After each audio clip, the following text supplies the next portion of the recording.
daawadayaal halka aad nagala socotaan waa warbaahintii Chess Media barnaamijka caawa aynu soo qaadan doono oo meelo badan taabanaya waxa idin soo gudbinaya anigoo ah Ismaaciil Xirsi Cigaal bal haddaba barnaamijka haddii aynu ku bilowno waxa jirtay amaro kala duwan oo ka soo baxay Somaliland iyo Soomaaliya waayahay amarada kala duwan ee la xiriira dhinaca duulista iyo hawada waxa jirtay Somaliland oo amar soo saartay iyo Soomaaliya oo labadii bisha September amar soo saartay bal haddaba labada amarkii shaqeeyay iyo ujeedooyinkii laga lahaa waa isdul taagi doonaa sidoo kale waxaan isdul taagi doonaa madaxweynaha jamhuuriyadda Somaliland Cabdiraxmaan Maxamed Cabdilaahi Cigaal oo muddooyinkii ugu dambeysay socdaal dalka gudihiisa gobollo badan ku maray gobolladaas oo lahaa bari iyo galbeed kala ahaa bal haddaba mashaariicda laga fuliyay ma isu dheelitirnaayeen halka iyadana waa ku fogaan doonaa waayahay qodobada iyo qodobo kale oo idin soo gudbin doonaa sheergaree barnaamijkan like saar oo subscribe haddii aanad hore ila joogin haddii aynu barnaamijkeena gudagalno waxaa jirtay laba amar oo Somaliland iyo Soomaaliya ka soo baxay amaradaas oo la xiriirayay dhinaca duulista iyo hawada waxa jiray labada amar in ay isburinayeen ama iska soo horjeedeen ugu horeyn sida aynu ogeyn labada bisha sagaalaad waxa amar soo saartay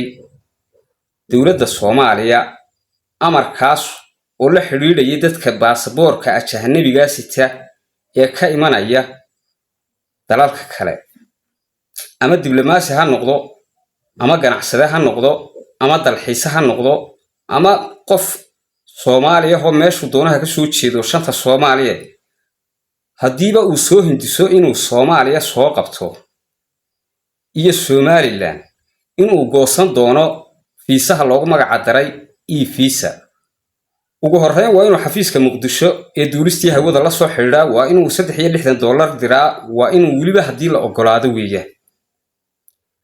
ujeedada laga lahaa oo iska muuqanaysay ama aan ahayn wax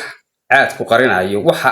ugu horeyn ay arintaas la xiriirisay dagaal ahaa Somaliland in cadaadis lagu saaro dhinaca hawada in aanu iman waftiyadan maanta ku soo qulqulaya ee kala duwan ee dalalka kala duwan ka imanaya in aan qof dalxiisay iman oo aan Muqdisho soo marin in aanu qof ganacsaday iman oo Muqdisho aan soo marin in aanu qof diblomaasi iman taasi waa ujeedada iska cad waxba ku raagmayno waxa jirtay shirkadaha diyaaradaha ee duulimaadka in ay cadaadis ku saartay qof baasaboor ajnabiga sita oo aan fiisaha online ka Muqdisho ka goosan kuma soo fuuli karo bal haddaba waxaynu dul taagaynaa dhinaca iyo Somaliland waxa ka soo baxay amar kale oo ka cagsi ku ahaa Somaliland sidaad ogeydeen waxay ku dhawaaqday cid kaste oo Somaliland imanaysa haddii ay diblomaasi tahay iyo haddii uu ganacsade yahay iyo hadduu dalxiis yahayba wax fiisa oo loo soo goosan karaa ma jiro shirkadihii diyaaradaha ee u kala gooshi jiray wadamada badan maxaa haddaba ay go'aan ku gaareen amaba ay soo saareen waxay shirkadahaasi maalinimadkii maanta soo saareen in Somaliland cid kasta oo u socota ay bilaa fiisa ku qaadayaan caasimadda Hargeysa ka deji doonaan waxa ugu horeysay Ethiopian Airlines shirkadaas ugu horeysay Qatar baa ku xigtay waxa ku xigay shirkadda la yiraahdo Dubai shirkadahaas adigu dhamaanba waxay isku raaceen cid kaste oo Somaliland u baahan in aanay wax fiisa ku xirayn meeshii ay ku socdaan aanu geyn doono horta Soomaaliya shirkadihii maxay ka yeelaysaa taasi way isweydiinoo idin kala weydiinaya shirkadihii ay amarka siisay ee tiri cid aan fiisaha haysan oo waliba aan la ogolaan ma iman karaan Somaliland hadeer maxay oran doontaa waayahay halkaas idinka su'aashaas idin taagan tahay laakiin waxaan idin sheegayaa ugu horeyn Soomaaliya iyo Somaliland waxa isugu harsanay ee hadda ay wadaagaan ee isugu jira waa dhinaca hawada raadarada iyo duulista arrimahaas waa arrimo isugu jira muddo dheerna khilaafaad badan ka taagnaa oo xitaa ay ka dhalan gaareen shirkado ama diyaarado isku dhici gaadhay oo shil hawada ka dhici gaadhay waxa kaliya isugu harsan maanta lacag isugu jirto baasaboorka kana waa lagu dhoofaa kana waa lagu dhoofayaa wax kale oo isugu keen jira ma jiraan balse laakiin waxa isugu keen jira waxa weeye hawadiina waxa ila tahay imka lagu kala dhamaan haddaba waxaan idin sheegayaa reer Somaliland maanta dagaalkaasi halka uu gaaray waa aragtaan hadiiba Somaliland Xasan Sheikh Maxamuud damcay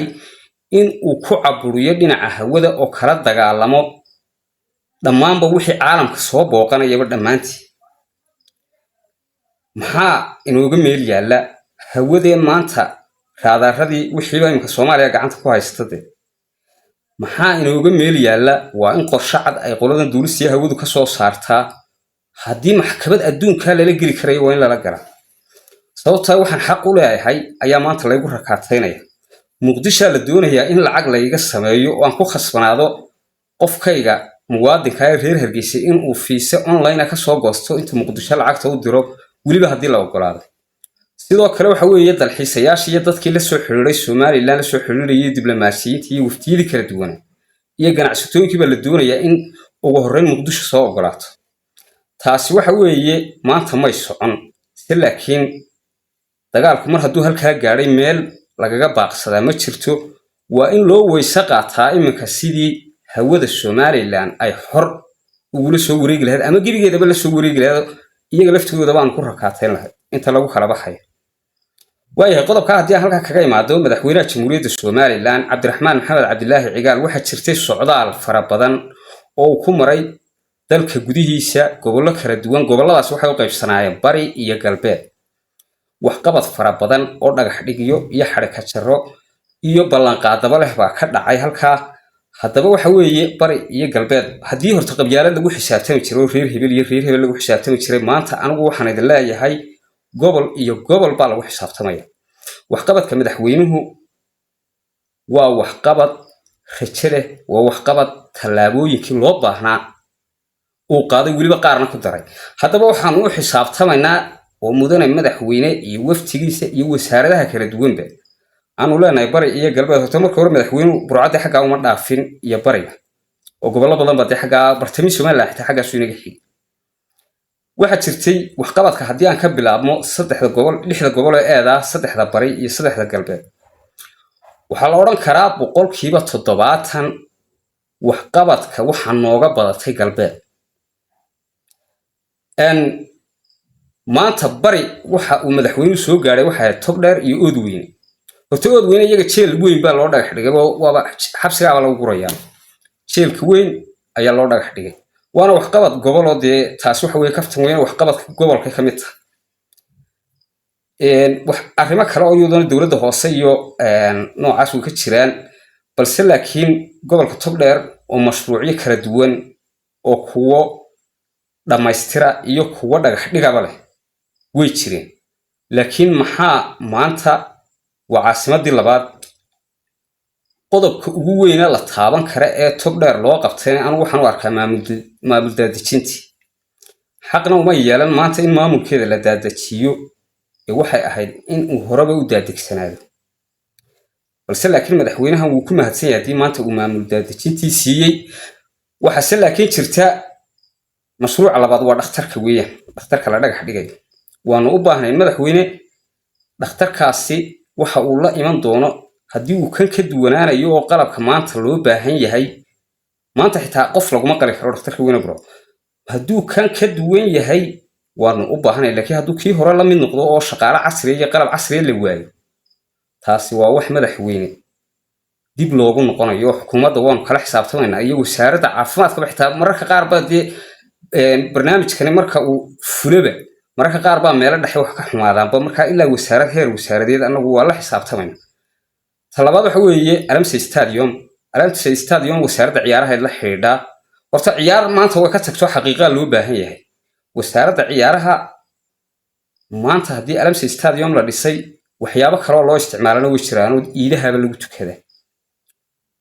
laakiin ma aha wax qabad gobolka oo dhan ay wax weeye wax qabad cid gaar ah ama wasaaradda ciyaaruhu iska leedahay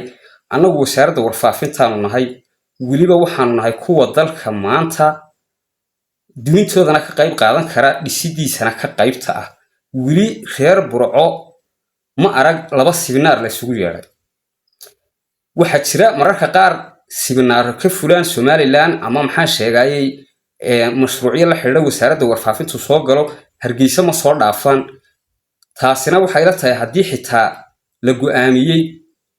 in wasaaradda dil laga xisaabtami karo maanta Cabdisalaam baa agaasimihii guud haddiiba maanta ay soo gaadho maanta arrimo la xiriira wasaaradda warfaafinta Burco waxba kama heshataa wariyaasha ama maxaa sheegay saxafiyiinta iyo bay kala leeyihiin way tagaan Hargeysa iska qabtaan marka ay halkan arkaan in aanay waxba ku dhex jirin wasaaraddu kaba dhisnayn bal maamul daadejintaasaan iska sugayna taana halkaas kaga tegayaa waxaan leeyahay gobolka Togdheer haddii aanu nahay qolada wasaaradda warfaafinta la xiriirda in dee waxqabad kale maaha haddii sibinaar xitaa loo qabto waa loo baahan yahay taa marka halka kaga imaado waxa jirta haddaba mashruucyada ugu waaweyn ee dhinaca bariga intaas horta ugu waaweyn aaga warshadaha oo la dhagax dhigayo iyana waa ku jirtay taasi anigu macnaheedu weli ma fahmo meel warshadaha loo rarayo baan ka dhigay anigu marka halka haddii kaga imaado maanta waxa jirta galbeedka berbera hortayada halkan iska dhigo berbera isku mar baanu ahayn leerkeeda 25 city baa laga dhigay halka leerkayaga 5.9 laga dhigay 5.9 dadka wasaaradda tiknoolajiyadda shaqaalaheeda gebigeeda waxa la bedelay ilaa wasiir ilaa dhamaantiiba sababtu tahay wasaaradda gobolka ka shaqaysa sida ay madaxweynaha wax ugu gudbiso ayaa wax qabadkeedu noqda dhaqdhaqaaqa reer Burco ee wasaaraduhu waa mid aad u hooseeya wasaaradda tiknoolajiyaddu ha ugu liidato sababtu tahay shirkad leerka noo soo kordhisay oo markii hore hal shirkad baanu lahayn haddii leerku shirkadda qura baxaysa caawadamo sekada xitaa iftiimi ma soo Burco shirkaddii labaad ee istiri wax ka samee waxa diidan wasaaradda tiknoolajiyadda ganacsigu waa xorna weeyaan madaxweynahana si khaldan ba wax loogu gudbiyay leer jaban 1000 shilin baa horta laga daayay waayo 7.5 waa 5.9 baa laga dhigay waxaanu anagu maanta ka cabanaynay ma ahayn 1000 shilin oo laga daayo mudane madaxweyne sababta ay wax u dhaceen iyo waxyaabaha la isku haysto waxa horta marka hore leer balaaran oo shirkado badan oo loo baahnaa mar xigtada waxa weeye qofkii hal unit cunay ama ever ahaabo sanadka gurigiisa ka maqnaa iyo qofka 10 unit iyo wixii ka badan ilaa 12 unit waa isku lacag horta marka hore dan yartay waxba laga diinba sidii un baa looga qaadaya $12 taasna halkaasan kaga imanaya oo annaga waxba iskama kaaye bedelin wixii nalaga qaadi jiray baa nalaga qaada arrimaha leerka haddaan halka kaga imaado wax qabadka dhinaca galbeedka horta nooga badnaa halkan waxaad ku aragtaan Boorama oo kaliya imsa dhagax dhig iyo imsa xarika jar iyo wixii horta xarika jar ay wax xukuumadii hore qabteen iyo waxaan ay iyadu dhagax dhigtay wixii maanta la dhagax dhigayaan halka ka wada arkaynay waaba yaabnayba marka mudane madaxweyne mashruucyada bariga waa laga sugayaa kuwii hore waa loo baahnaa wad ku mahadsan tahay wasaaradaha waa in lala xisaabtama mid walba baahiyaadka bulshada ama waxyaabaha wax qabadka in lagu dabagalo ayaan u baahanahay sida horeba u sheegtay 8 saacadood ee loo shaqeynayay bulshada waa loo baahan yahay barnaamijkan kaas ku soo gabagabeynaya madaxweynaha waxa ka codsanaynaa in uu codsiga mar labaad noo eego oo dhinaca bariga wax qabad kale oo ay u baahan tahay fuliyo waan salaamay dhamaantii